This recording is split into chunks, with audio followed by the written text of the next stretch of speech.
All right, so another question that I got, somebody asked how to pace themselves as they're going through school. They feel like they're behind. And the thing about it is, you said it, pace yourself. So you have to set a schedule. You have to set a schedule on, how many hours a day that you're going to study, how many hours, a day that you're going to use to do your homework, right?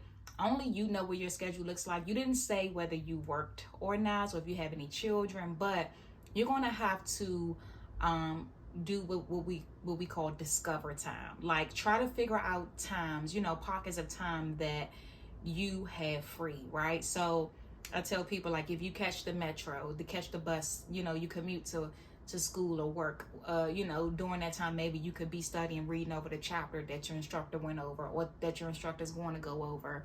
Or maybe your kids are maybe at a basketball practice or something like that, and you're just there waiting for them, and you have that time sitting there that you could be studying or reading, just whatever time, that you can maybe discover that you don't really think about, that you could be doing, something productive with your time. Try to think about those ways. Also, guard your time, meaning, turn your phone off, put it on do not disturb.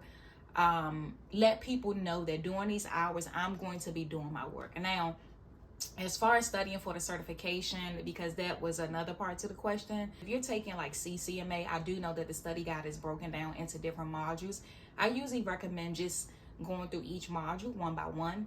The quizzes within each module are limitless. You can take those as many times as you need to, so you can go through the module.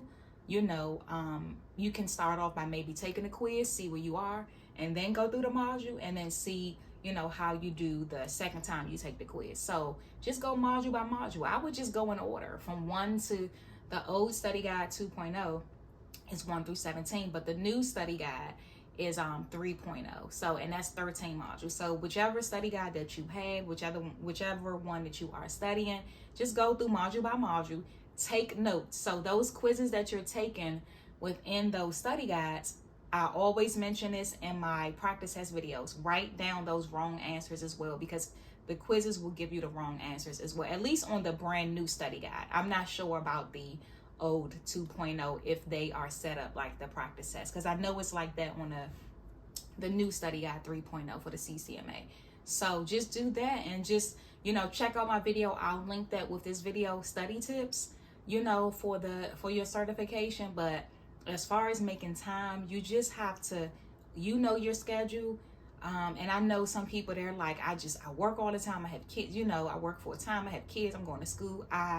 Trust me, I get it. But the only other option is to not go to school, right? So if you want to do this, if you want to finish school, you want to become a medical assistant, you have to figure out those, pockets of time that you have. You got to discover some time.